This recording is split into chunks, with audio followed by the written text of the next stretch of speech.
প্রতি বছরের সেপ্টেম্বর মাসের তৃতীয় মঙ্গলবার জাতিসংঘের সাধারণ পরিষদের অধিবেশন অনুষ্ঠিত হয়। ঠিক এই বছরেও হতে যাচ্ছে বিশ্বের রাজধানী বলে খ্যাত আমেরিকার নিউ ইয়র্ক সিটিতে 18 সেপ্টেম্বর থেকে 26 সেপ্টেম্বরে জাতিসংঘের 78তম সম্মেলন অনুষ্ঠিত হবে। এই সম্মেলনে বিশ্বের অধিকাংশ দেশের প্রধানমন্ত্রী, প্রেসিডেন্ট বা গুরুত্বপূর্ণ নেতারা একত্রিত হন তথা প্রত্যেক বছরেই পৃথিবীর সবচেয়ে গুরুত্বপূর্ণ সম্মেলন বলা হয়, বিশ্বের সবচেয়ে গুরুত্বপূর্ণ ব্যক্তিবর্গ যারা কিনা একত্রিত হয় আমেরিকার নিউ ইয়র্ক সিটিতে জাতিসংঘের সম্মেলন স্থলে।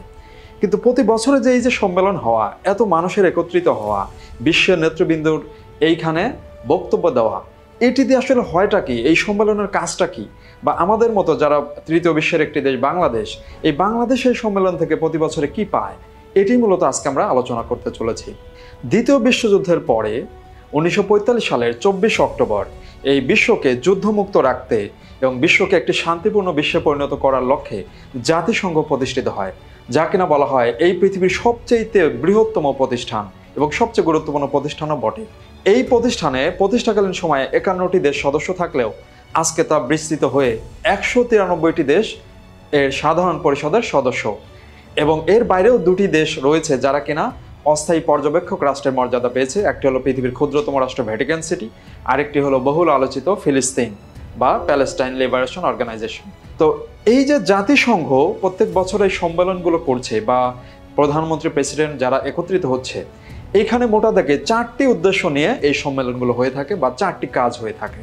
তো লক্ষ্য করা যাক কি কি কাজ, মূলত সেইগুলো আজকে আমরা বিস্তারিত আলোচনা করব বা জানব। প্রথম যে কাজ সেটি হলো এই সম্মেলনে প্রত্যেকটি দেশের প্রধানমন্ত্রী, প্রেসিডেন্ট বা যিনি প্রতিনিধি থাকেন তিনি বক্তব্য প্রদান করেন। এই বক্তব্য সাধারণত 15 মিনিট হতে পারে বা তারও বেশিও হতে পারে। তো সাধারণত প্রত্যেক বছরের বক্তব্য শুরু করেন সাধারণ পরিষদের ব্রাজিলের প্রেসিডেন্ট বা ব্রাজিলের প্রতিনিধির মাধ্যমে, কারণ এটা আগে থেকেই হয়ে আসছে। ব্রাজিল মূলত সবার আগে বক্তব্য দেয়, এরপরে স্বাগতিক দেশ আমেরিকা বা এই প্রেসিডেন্টরা বক্তব্য দেয়। কিন্তু এই বক্তব্য তারা বলেটা কি, বা আমাদের বাংলাদেশের মতো রাষ্ট্রে বাংলাদেশের প্রধানমন্ত্রী বা বাংলাদেশের পক্ষ থেকে যিনি যান তাদের বক্তব্য কি থাকে, মূলত এই বক্তব্যের গুরুত্বপূর্ণ পার্ট হলো দুটি। কারণ হলো প্রত্যেকটি রাষ্ট্র যখন এখানে বক্তব্য দেয় তার মূলত কি অবদান, কন্ট্রিবিউশন বা তাদের দেশের কি অবস্থা, এই বিষয়গুলো তারা অনেক সময় এটা বলে থাকে। কিন্তু গুরুত্বপূর্ণ বিষয় থাকে তার পরের পয়েন্টটা, যে এই দেশের দাবিটা কি, এই বিশ্বের কাছে তাদের দাবিটা কি।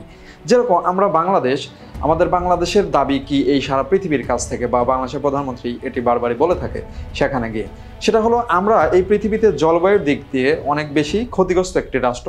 বিশ্বে আমরা জানি জলবায়ু পরিবর্তনের কারণে অনেক বেশি ক্ষতিগ্রস্ত হচ্ছে, ঘূর্ণিঝড় হচ্ছে, বন্যা হচ্ছে। তো এই ঘূর্ণিঝড় বা বন্যা এর কারণে যে আমরা ক্ষতিগ্রস্ত হচ্ছি, এর ফলে বৈশ্বিক যে উন্নত রাষ্ট্রগুলো আছে তাদের যে দায় আছে বা আমাদের প্রতি তাদের যে কর্তব্য আছে সেটি তাদেরকে স্মরণ করিয়ে দেওয়া হয়। এখানেই শেষ নয়, আমাদের যেরকম রোহিঙ্গা ক্রাইসিস আছে, এটা একটা গুরুত্বপূর্ণ ক্রাইসিস, যেটা বাংলাদেশ তো বটেই, এটা দক্ষিণ এশিয়ার অন্যতম একটা গুরুত্বপূর্ণ ক্রাইসিস। তো এই ক্রাইসিস মোকাবেলায় বিশ্বের কি ভূমিকা রাখা উচিত সেই বিষয় নিয়ে এখানে আলোচনা হয়। তার মানে প্রত্যেকটি দেশ তার যে বর্তমান পরিস্থিতি সেটাতে সেখানে যেরকম উপস্থাপন করে, একই কথা হলো তাদের যে দাবিগুলো এই বিশ্বের কাছে আছে, সে যার যেটা দাবি আছে সেটা তারা সেখানে উপস্থাপন করে। এটা হলো 1 নম্বর পয়েন্ট। 2 নম্বর পয়েন্টটা কি, এই সম্মেলনের এই যে প্রায় 1 সপ্তাহব্যাপী সম্মেলন হয়, সম্মেলনের বিভিন্ন গুরুত্বপূর্ণ বিষয় যা কিনা আজকে বিশ্বের জন্য গুরুত্বপূর্ণ, যেরকম বিশ্বের জন্য আমরা জানি জলবায়ু একটি গুরুত্বপূর্ণ টপিক। এখন বর্তমানে চলছে SDG মানে সাস্টেনেবল ডেভেলপমেন্ট গোল, টেকসই উন্নয়ন, যা কিনা 2030 সালের মধ্যে এই পৃথিবীকে দারিদ্র্যমুক্ত করার যে ভিশন, এটি একটা গুরুত্বপূর্ণ টপিক। বা এই যে করোনার পরবর্তী সময় অর্থনৈতিক ক্রাইসিস, এটি একটা টপিক। এর পরবর্তীতে এখন যে ইউক্রেন রাশিয়া যুদ্ধের কারণে একটা বৈশ্বিক অস্থিতিশীলতা চলছে, এই সমস্ত গুরুত্বপূর্ণ টপিকে এখানে একের পর এক এখানে সামিট বা সম্মেলন হয়ে থাকে এই 1 সপ্তাহের মধ্যেই। যেরকম এই সম্মেলনের শুরুতেই প্রথম যে 18 এবং 19 তারিখে মূলত SDG, যেটা মূলত এই যে দারিদ্র্যমুক্ত বিশ্ব গঠন করার, এটা নিয়ে সম্মেলন হবে। এরপরে এখানে ক্লাইমেট নিয়ে সম্মেলন আছে, এরকম বিশ্বের বিভিন্ন অর্থনৈতিক উন্নয়ন সব বিভিন্ন বিষয়গুলো নিয়ে ধাপে ধাপে এখানে সম্মেলন অনুষ্ঠিত হয়। তার মানে বিশ্বের গুরুত্বপূর্ণ বিষয়গুলো এখানে মূলত আলোচনার মাধ্যমে এই বিশ্বকে কি করে সামনে এগিয়ে নিয়ে যাওয়া যায় বা এইগুলোর সমাধান কিভাবে করা হয়, এটি এখানে আলোচনা করা হয়। 3 নম্বর খুবই গুরুত্বপূর্ণ আরেকটি পয়েন্ট রয়েছে, যে এই সম্মেলনে যেহেতু সারা পৃথিবীর সবচেয়ে গুরুত্বপূর্ণ ব্যক্তিরা এখানে একত্রিত হন, মানে কোনো দেশের প্রেসিডেন্ট বা প্রধানমন্ত্রী বা আরও অন্য গুরুত্বপূর্ণ ব্যক্তিরা।